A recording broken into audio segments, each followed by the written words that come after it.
The broadcast of the regular meeting of the Zoning Board of Adjustment will now begin. Good afternoon, everyone. Welcome to this live broadcast of our virtual meeting today, December 3rd, 2020.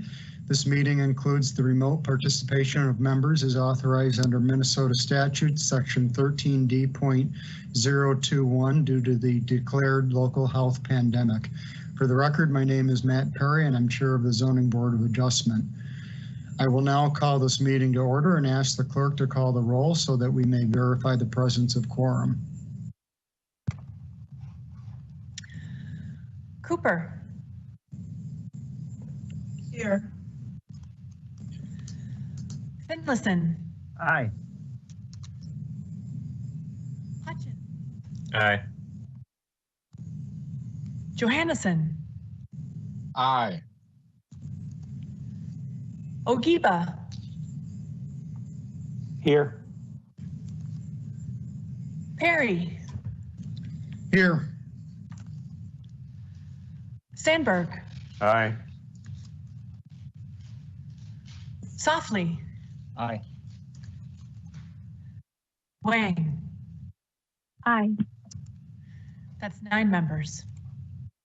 Thank you. With that, we do have quorum and we will proceed to our agenda, a copy of which was posted for public access to the city's legislative information management system available at LIMS. It's lims.minneapolismn.gov. Is there a motion to approve this agenda? So moved, Sandberg. Second, Finlayson. It's moved and seconded. Is there any discussion on the motion? Seeing none, will the clerk please call the roll? Cooper. Aye. Finlayson. Aye. Hutchins. Aye. Johannesson. Aye. Ogiba. Yes. Perry. Aye. Sandberg. Aye. Softly. Aye. Wang. Aye. 9 yeas. That motion passes and the agenda is approved. Let's move on to our minutes. I believe all of the board members have seen a copy of the minutes from the November 12th, 2020 Zoning Board of Adjustment meeting. Is there a motion to approve? So moved, Finlayson. Second, Sandberg. It's moved and seconded. Is there any discussion? Seeing none, will the clerk please call the roll? Cooper. Aye. Finlayson. Aye. Hutchins. Aye. Johannesson. Aye. Ogiba. Yes. Perry. Aye. Sandberg. Aye. Softly. Aye. Wang. Aye. That's 9 yeas. The motion passes and the minutes from the Zoning Board of Adjustments November 12th, 2020 meeting are approved. Mr. Ellis, are there any petitions or communications? Chair Perry, members of the board, there are no petitions or communications this evening. Thank you. I have one question. There was an item that might have been possibly appealed. There's some question about that from some of the board members, and I can't quite remember. Mr. Hutchins will remember it probably better than I, but I'm wondering if any items have been are in the queue for appeal. Yes, Chair Perry, members of the board, there was an appeal of the decision of the board related to the denial at 47 I believe 4728 Knox. I could be wrong on that one. That was the one where there was some incorrect information given to staff originally, and then the building ended up being too tall. That will be going before the biz committee in January due to the timing on everything. So I was going to update then, but that's a good point. It has been appealed. So. Okay. Thank you. You're welcome. Let's review the agenda. I will read the agenda number and the address of the project and state whether it's slated for consent, continuance, withdrawal, return, or discussion. I'll just talk about what consent and discussion items are. We have both of those on our agenda today.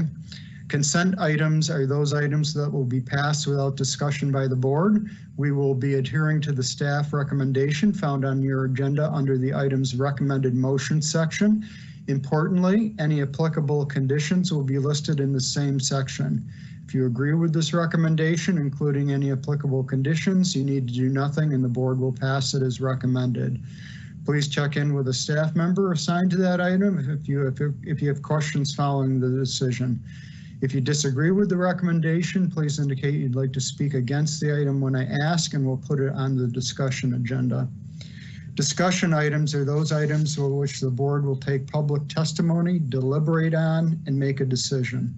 After the public testimony has been heard for each particular discussion item, I will close the public hearing for that agenda item. And once I close the public hearing for an item, no additional public testimony will be taken, but staff may be asked to address board questions.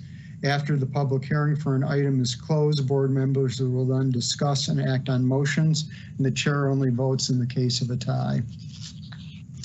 So we have two agenda items on for land use requests. Agenda item number 5 is 5117 Harriet Avenue, and this is a discussion item. Agenda item number 6 is 728 8th Avenue Southeast. So I want to note there are 4 variance requests for this item. The variance request to increase the maximum height from 2.5 stories to 3, and the request to reduce the required number of off-street parking stalls from 4 to 1 are both being withdrawn. Approval of the agenda acknowledges this, and no further action is required by the board. Staff is recommending the remaining 2 requests for the consent for this item, variance A and B, be on consent. And I wonder if staff could just give us a brief summary of that. Thank you, Chair Perry, members of the board. The 2 remaining variances are for the front yard along 8th Street Southeast and 8th Avenue Southeast. There have been no revisions to the requests for those 2 variances. So at that time, those had initially been recommended for approval by staff. At this point, staff is recommending that the board add a condition of approval to those 2 items where the height and parking issues be resolved before the city issues construction permits. Do you have any questions? Are there any questions of Ms. Brandt? I see none. Thank you very much, Ms. Brandt. So let's review items for consent. There is that single item, agenda item number 6. Is there a motion to adopt this item on consent? So moved, Sandberg. Is there a second? Second. Softly. Was that Mr. Softly? Correct. Okay. Mr. Softly has seconded the motion. So we have a motion and a second. Is there any discussion? Yes, Chair Perry. John Finlayson, I must recuse myself. Okay. So thank you for that. And I think I don't know how we do this in COVID times, but there's some recusal paperwork that I think the clerk's office can get to you to fill out. Is that correct? Ms. Blandford? Chair Perry, yes, that's correct. I'll send that over to you by email later on, John, Mr. Finlayson. Thank you. Okay. Okay, so we have a motion and a second, the recusal by Mr. Finlayson. Is there any further discussion?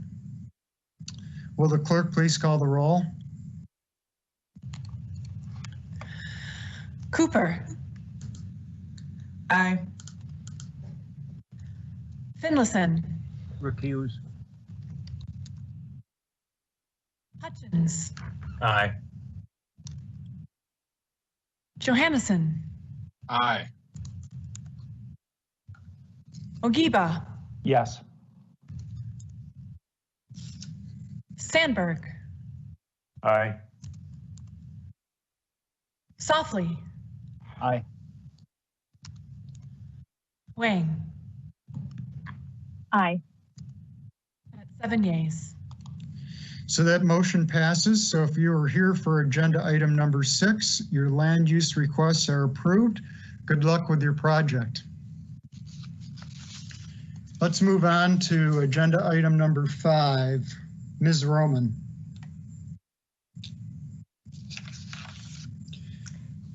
Thank you, Chair Perry and members of the board. Item number 5 tonight is for 5117 Harriet Avenue, which is a continuance from the November 12th, 2020 Board of Adjustment hearing. Next slide, please. So at the hearing on November 12th, staff presented 4 variance requests for reductions in the established front yard setback in order to accommodate approximately 800 square feet of patio area, a 62 square foot in-ground swimming pool, and retaining walls. The applicant had also originally proposed a sport court as well, but that variance was withdrawn. In the slides, you can see the original site plan in the middle. At the hearing on November 12th, board members requested that the item be continued in order to give the applicant an opportunity to provide an updated site plan. This new site plan reflects the current scope of the variance requests without the sport court and without the adjacent patio areas, and that site plan is the image on the right. Generally speaking, staff has not revised findings for this variance request and is still recommending approval of the variance to permit construction of the retaining walls and denial of the variances to construct the in-ground swimming pool and patios in excess of 100 square feet in an established front yard. Next slide, please. For the first variance for the in-ground swimming pool, the location and dimensions of the swimming pool have remained roughly the same as the first site plan. Staff still finds that the variance meets the criteria for finding number 1 related to practical difficulties based on the uniqueness of the lot, and does not find that the proposed variance meets findings number 2 and 3, that the variance would be in keeping with the intent of the comprehensive plan or the ordinance, or that the proposed variance would alter the essential character of the locality and would have a visual impact on those utilizing nearby properties. Staff did review the surrounding environs and the front yards that are visible along Harriet Avenue, and those do remain unobstructed green space. So staff is continuing to recommend denial for this variance. Next slide, please. For the second variance for patios exceeding 100 square feet in a required front yard, the new site plan shows approximately 477 square feet of patios, which is a reduction of the original patio size proposed. The patio is now limited to 1 level adjacent to the front entrance, whereas before there were 2 tiers of patio space. Staff forwarded findings for this application as well, finding that variance finding number 1 had been met and variance findings 2 and 3 had not been met. So staff is continuing to recommend denial of this application as well. Next slide, please. These are some example images provided by the applicant of the decorative patio materials that may be used for this project. Patios that are in a required front yard are required to be constructed of a decorative patio material. Next slide, please. For the third variance, a reduction in the established front yard setback for the construction of retaining walls that do not maintain natural grade. The location of the retaining walls has been slightly altered. So only one portion of the retaining walls is remaining to essentially create the flat tiered space in front of the existing home. And the second portion of retaining walls has been removed. Staff recommended approval of this application in November, with all three findings appearing to have been met. So relating to the uniqueness of the site, the spirit and intent of the comprehensive plan and ordinance, and the essential character of the surrounding area. Next slide, please. And these are some examples provided by the applicant of the retaining walls that are to be proposed. Next slide, please.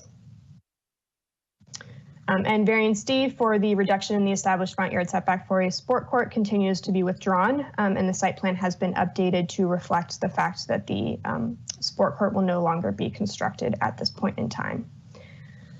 So that is my overview of the variance applications before you tonight. I am happy to discuss any revisions to the site plan or variance findings in further detail, and I will stand for questions. Thank you, Ms. Roman. So we did have a bit of a discussion at the our last meeting on this item. So I think what I'd ask board members, if you have questions of staff, to sort of focus in on those areas that needed greater clarification for you, and hopefully that clarification has been provided with the updated site plans. So any questions of staff?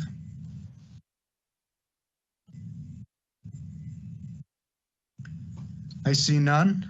And with that, we will open the public hearing. I see that there is one person in the queue to talk, and it's the applicant, Mr. Turpin.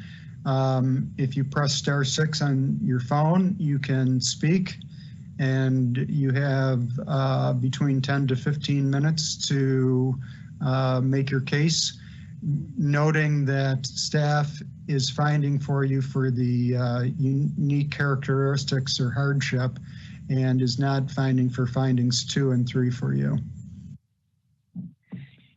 Sure. Mr. Chair, members of the board, thank you. I think I submitted some additional documentation that included some images as well, and kind of gave an overview of the property. I think before kind of responding to the variance items, I think it's important to look at how the front yard setback line is designated on our property, because I think that plays very importantly into the consideration of what is orderly development in this context and what would be in the neighborhood character. And so as I lay out in my the document I provided, the line that's drawn that creates the sort of technical front yard line bisects our home. And that is why the area adjacent to our home, where we're proposing the pool and the patio area, are technically in the front yard. So I kind of call that our technical front yard. However, if you look at the aerial view of the properties on both sides and were to draw a line parallel with Harriet Avenue that runs along the front of our homes, which really would be a more accurate consideration of a front yard in our neighborhood. You know, the idea that those front yards area would be roughly, you know, that parallel line where buildings abut and face a road. You can see that this would be adjacent to our home in a side yard, not in the front yard. And so I think we're requesting that variance alter the setback line. And so it seems odd to take into consideration in factors 2 and 3, consideration of that very uniquely drawn setback line when considering what the sort of neighborhood characteristic or orderly development is. In the pictures that are shown, one of the important considerations of kind of how that setback line is drawn is that it does not take into consideration an approximately 20-foot high brick wall turret that is in front of the home adjacent to us on the south. And so part of that is what I think makes more sense to take into consideration. So kind of with that overview, as you said, you know, we certainly agree with the staff findings on the variance factor 1 for both of the variances. But for factor 2, you know, the staff findings include a statement that the spirit and intent of the setback ordinance is to create orderly development, protect residential character, and ensure access to light. They do not include any statement that this proposed use will have any impact on access to light, and we agree with that a pool or patio would not have such an impact. They do, however, state the proposed pool area would create disorderly development and would not protect residential character because, quote, traditional built form includes unobstructed front yards. We disagree with these findings because this proposed use does not significantly deviate with the current development in place on our block, nor do they significantly differ from the residential character of our surrounding property. As described earlier, the setback line that defines our technical front yard facing Harriet Avenue is highly unusual in that it actually bisects our home, with the majority of the footprint of our house sitting in the technical front yard facing Harriet Avenue. No other property fully located on the 5100 block of Harriet has such an extreme setback. And so for consideration of what is orderly development or residential character, it does not seem appropriate to treat all of the technical front yard the same. For this reason, we believe it is better to use a practical front yard consideration when comparing to other properties in this area that, but for the unique placement of our home on the property adjacent to us, would likely be the front yard of our property. With this as a guide, it's clear the placement of the proposed pool and patio area would not create any disorderly development or deviate from the residential character because the location of these proposed elements would be located in what would be considered our front yard, but would not be in our front yard, but rather in a side yard or backyard. Even if this differentiation is rejected, the location of these proposed items and these elements would support findings that these proposed elements do not create disorderly development or deviate from the residential character. Adjacent properties all contain significant obstructions that are located between the buildings and Harriet Avenue, including a heavily wooded front yards and one 12 to 20 foot tall stone wall.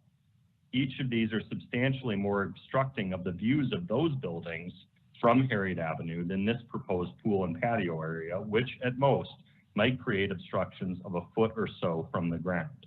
Additionally, the pool and patio area's placement in relation to the distance from the street and from the sidewalk, both measured horizontally and vertically, would be significantly greater than other pools or patio areas that are in side yards or backyards in surrounding areas, especially those that are placed on corner lots. As for variance factor 3, while we agree that the staff's finding that the proposed pool would not be detrimental to health, safety, or welfare, or the patio would be detrimental to those things, we disagree that the staff's finding and analysis that these would alter the essential character of the locality and would be injurious to the use and enjoyment of neighboring properties. With regard to altering the essential character of the locality, for many of the same reasons that I described earlier, the location of these items would not deviate from placement in similar locations, in similar properties near us. Again, the amount of distance from Harriet Avenue is much further for the placement of these than in patios or pools that are located in other properties when you take into account distance from the sidewalk, both horizontally and vertically, and taking into account that these are actually situated adjacent to our home and not situated between our home and the street or sidewalk. Additionally, it's inaccurate to state that a pool set back 75 feet and 25 feet above the street would be fundamentally different from ones that are located in those side or corner lots. Finally, this proposed pool and patio area would not be injurious to the use and enjoyment of neighboring properties. The staff findings and analysis appear to suggest that the visual impact of the pool and patio area alone would make it injurious to the use or enjoyment of surrounding properties. We disagree that the mere sight of a pool and or patio area from another property is, in and of itself, injurious to the use and enjoyment of neighboring properties. But even if that were to be true, the staff findings and analysis provide no evidence that any of the surrounding properties would even have sight lines to the pool or patio area, let alone sight lines when screening are put into place. Instead, as seen in one of the figures that we submitted with our documentation, which is a three-dimensional rendering of the property, neither the pool nor the patio area would be visible to any of the properties on the other side of Harriet Avenue, opposite Harriet Avenue to the west. Similarly, with regard to the property adjacent to the north and adjacent to the house and adjacent to the south, our home, the screening and or the topography of the property would fully screen any visibility of either the pool or the patio area. So again, for that reason, we also believe that factor 3 is met, and based on that reason, we believe that the variance should be granted. All right. Thanks for your testimony. Are there any questions of Mr. Turpin?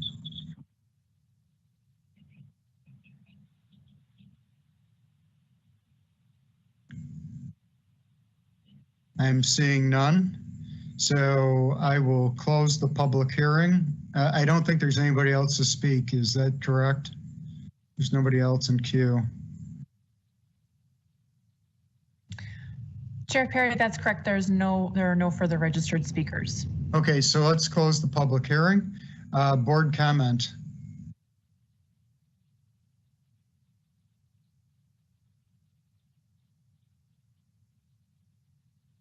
Mr. Ogiba? And thank you, Chair. Mr. Johannesson, and then Mr. Softly. Great. Thank you, Chair Perry, and thank you, Mr. Turpin, and I appreciate your patience, understanding, and additional information that you submitted from our last meeting. So thank you for doing that. I can imagine your frustration in the process could be there. So again, I appreciate you doing so. After reviewing the resubmittal and the testimony of the applicant today, I certainly disagree with staff findings regarding what I'll refer to as variances A and B, specifically items findings 2 and 3. I certainly believe what has been presented by the applicant in their resubmittal of the plans definitely appears to be orderly development. I think it is certainly reasonable and in the spirit of intent, given the challenges and what I would call the asymmetrical nature of not only their lot, but of the neighborhood, right? This isn't, we're trying to look at code here that applies to very normal lots and things platted out and in a kind of normal fashion. This is very different, and seeing that, I think what they're asking for and what they're looking for to do, given the size of their property, the changes of their property certainly fits within that spirit of intent of the ordinance. Thirdly, the essential character, I don't believe there's any visual impact from this, given the heights that are there, as well as the proposed screening, the materials that would be required to be used that were shown as part of the application certainly seem to fit in with the neighborhood and with the character of that. So from that, I would certainly support the variances A and B for the applicant, and I certainly agree then with staff findings regarding variance C. Thank you for your comments, Mr. Ogiba. Mr. Johannesson. Thanks, Chair Perry. I agree totally with Board Member Ogiba, and I think I support the applicant here. You kind of walk up and down that street. I think this stuff's going to go away, and you know, we all know the setback line is from house to house, but this is way more than what we're typically used to seeing. And as Board Member Ogiba said, this is definitely not a standard lot. So I support the applicant here. Thank you. Thanks for those comments. Mr. Softly? Thank you, Chair Perry. I agree with the fellow board members and I appreciate the applicant's testimony. I'll echo again that we're dealing with extreme technical definitions here, and I want to put emphasis on extreme. And I think given that those extremities, the modest size of their projects really fits into the scale of the neighborhood and the property that they have. Thank you. All right, thanks for those comments. Anybody else wanted to chime in? Is there a motion? Mr. Ogiba? Thank you, Chair Perry. If possible, Chair Perry, are you comfortable with me combining variances A, B, and C all into one motion? Sure. All right. So breaking that up based on the definitions of the variances A, B, and C in the agenda regarding variances A and B, notwithstanding staff's findings, I would move to approve the variance as requested by the applicant on the grounds that, as staff found, they are agreeing with staff that there are practical difficulties, and then echoing my previous comment that the applicant has presented a project that is an orderly development, reasonable, and fits the spirit and intent of the ordinance based on the asymmetrical nature of this portion of the city and his neighborhood. And also regarding finding 3, that there is limited visual impact from this project and from the proposal of the applicant, and that it would fit within the essential character of the neighborhood. And then finally, I would move variance C, move staff findings, and approve that variance as well. Is there a second to the motion? Second, Softly. It has been moved and seconded. Is there any further discussion on the motion? Seeing none, will the clerk please call the roll? Cooper. Aye. Finlayson. Aye. Hutchins. Aye. Johannesson. Aye. Ogiba. Yes. Sandberg. Aye. Softly. Aye. Wang. Aye. That's 8 yeas.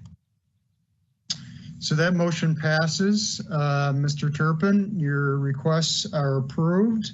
Good luck with your project. And Thank you very much. I was just going to say, as others have said, thanks for your patience as we carried this over for an extra cycle. Thank you very much. I appreciate it.